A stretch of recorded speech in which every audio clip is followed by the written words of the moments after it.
क्रांतिदर्शी योग ऋषि वेद मूर्ति तपोनिष्ठ पंडित श्री राम शर्मा आचार्य एवं परम वंदनीय माता भगवती देवी शर्मा द्वारा भाष्यकृत 108 प्रमुख उपनिषदों के अंतर्गत ज्ञानखंड में छांदोग्योपनिषद के 7वें अध्याय के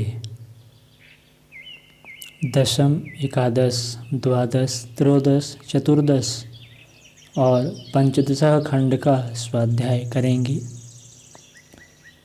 10वें खंड के प्रथम मंत्र में उपनिषद के ऋषि लिखते हैं, जिसमें सनत कुमार जी कहते हैं, हे नारद, अन्न की अपेक्षा जल अधिक श्रेष्ठ है। यही कारण है कि जब अधिक वृष्टि नहीं होती तो प्राण इसलिए व्यथित होते हैं कि अन्न कम होगा, तथा जब कभी वर्षा प्रचुर परिमाण में होती है तो प्राण यह विचार कर प्रसन्न होते हैं कि अन्न बहुत अधिक होगा। यह जो पृथ्वी, अंतरिक्ष, द्योलोक, पर्वत, देव, मनुष्य एवं पशु पक्षी तथा तृण वनस्पति, श्वापद एवं कीड़े पतंगे, पिपीलिका अर्थात चींटी आदि स्तर के प्राणी हैं, ये सभी मूर्तिमान जल रूप ही हैं। इसलिए हे नारद, तुम इस श्रेष्ठ तत्व की ही उपासना करो। 10वें खंड के अंतिम व दूसरे मंत्र में उपनिषद के ऋषि लिखते हैं, सनत कुमार जी कहते हैं, हे नारद, जो व्यक्ति जल को ब्रह्म समझकर उसकी उपासना करता है वह सभी मूर्ति युक्त विषयों को प्राप्त करके तृप्त होता है। जहाँ तक जल की गति है वहाँ तक वह व्यक्ति अपनी इच्छा से पहुँच सकता है। नारद जी ने पूछा, हे भगवान, क्या जल से भी अधिक श्रेष्ठ कुछ है?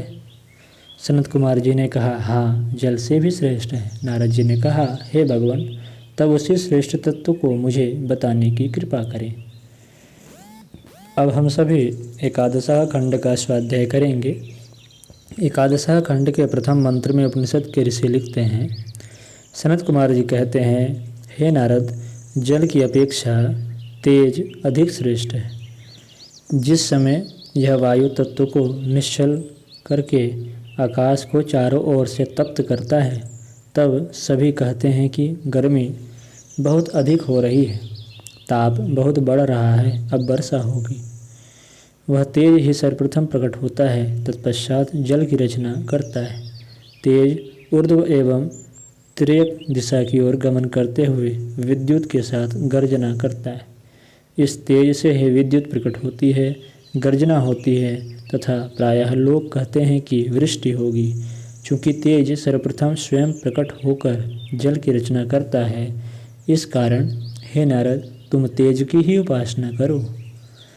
11 खंड के अंतिम व दूसरे मंत्र में उपनिषद के ऋषि लिखते हैं, सनत कुमार जी कहते हैं, हे नारद, जो व्यक्ति तेज को ब्रह्म के रूप में समझकर उसकी उपासना करता है वह तेजवान, प्रकाश और अंधकार से रहित लोकों को प्राप्त करता है।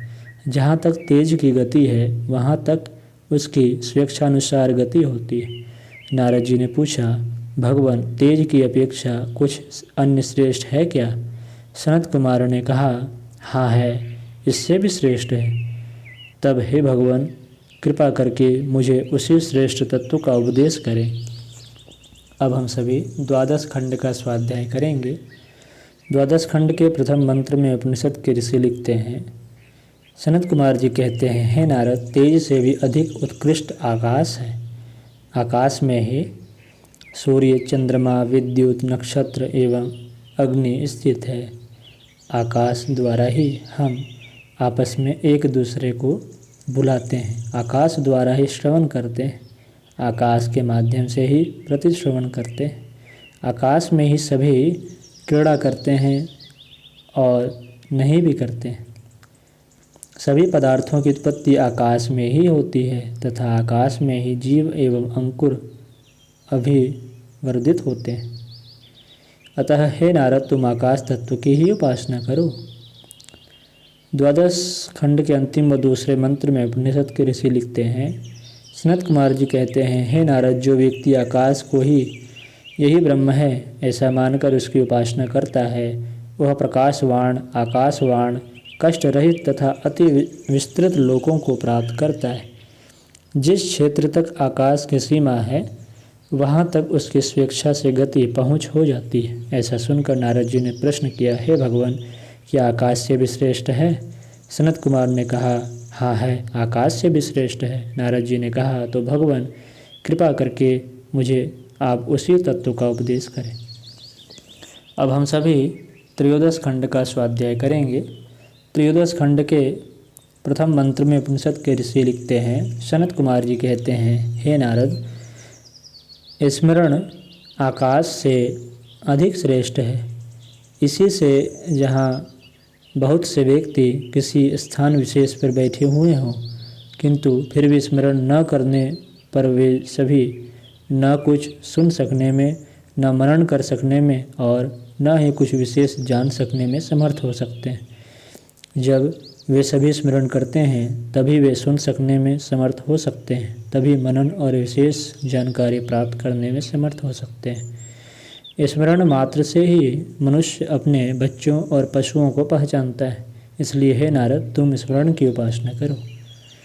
त्रयोदश खंड के अंतिम व दूसरे मंत्र में उपनिषद के ऋषि लिखते हैं, सनत कुमार जी कहते हैं, हे नारद, जो व्यक्ति स्मरण की यही ब्रह्म है अर्थात ब्रह्म रूप में उपासना संपन्न करता है, जहाँ तक स्मर अर्थात स्मरण का विषय सीमा है वहाँ तक उस व्यक्ति की गति पहुँच हो जाती है। इस प्रकार सुनने के पश्चात नारद जी ने प्रश्न किया, हे भगवान, क्या स्मरण से भी श्रेष्ठ कुछ है? तब सनत कुमार जी ने कहा, हाँ है, इससे भी श्रेष्ठ है। नारद बोले, हे भगवान, कृपा करके उसी श्रेष्ठ तत्व का उपदेश करने की कृपा करें। अब हम सभी चतुर्दश खंड का स्वाध्याय करेंगे। चतुर्दश खंड के प्रथम मंत्र में उपनिषद के ऋषि लिखते हैं, सनत कुमार जी कहते हैं, हे नारद, स्मरण की अपेक्षा आशा कहीं अधिक श्रेष्ठ है। आशा द्वारा ही वृद्धि को प्राप्त हुआ स्मृतिभूत वह व्यक्ति स्मरण करता हुआ ही मंत्रों के पाठ में संलग्न होता है। अपने कर्मों में रत हुआ पुत्र एवं पशुओं की तथा लोक एवं परलोक की भिक्षा करता रहता है। अतः हे नारद, तुम भी श्रेष्ठतर वस्तु आशा की उपासना करो। चतुर्दश खंड के अंतिम व दूसरे मंत्र में उपनिषद के ऋषि लिखते हैं, सनत कुमार जी कहते हैं, हे नारद, जो व्यक्ति आशा को ब्रह्म मानकर उसकी उपासना करता है उसके सभी उद्देश्य आशा के माध्यम से पूर्ण होते हैं। प्रायः उसकी प्रार्थना सफल होती है। जहाँ तक आशा की गति अर्थात सीमा है वहाँ तक उस व्यक्ति की इच्छानुकूल पहुँच हो जाती है। नारद जी ने पूछा, हे भगवान, आशा से भी क्या अधिक श्रेष्ठ कुछ होता है? सनत कुमार ने कहा, हाँ है, आशा से भी अधिक श्रेष्ठ है।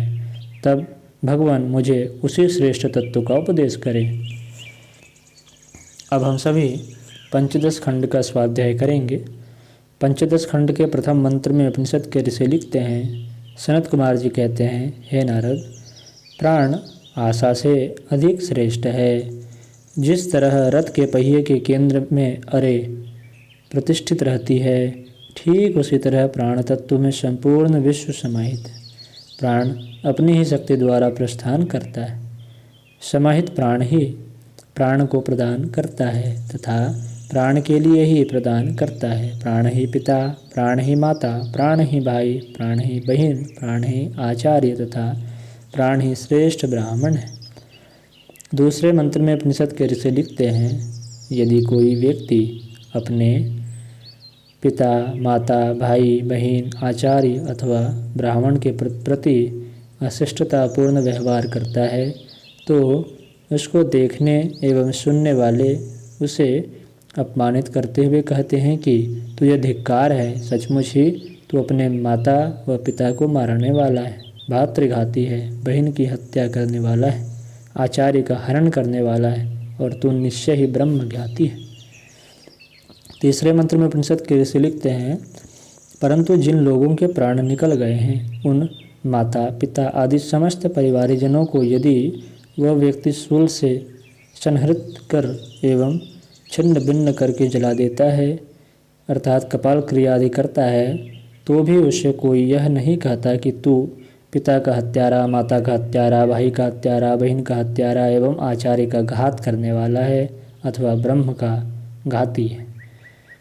पंचदशः खंड के अंतिम व चौथे मंत्र में उपनिषद के ऋषि लिखते हैं, सनत कुमार जी कहते हैं, हे नारद, इस प्रकार माता पिता आदि के रूप में प्राण ही होते हैं। इसलिए जो व्यक्ति प्राणों को इस तरह से अनुभव करता है, चिंतन युक्त एवं दृढ़ निश्चयी होता है, वही अतिवादी कहा जाता है।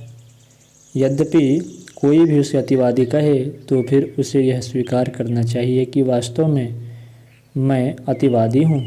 इस तथ्य को उसे छुपाना नहीं चाहिए। आज की कक्षा में इतना ही। अगली चर्चा हम लोग अगली कक्षा में करेंगे।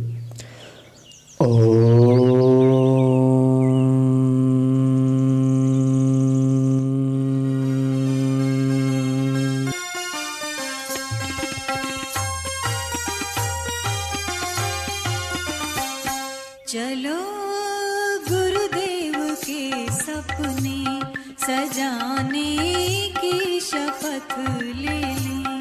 चलो गुरुदेव के सपने सजाने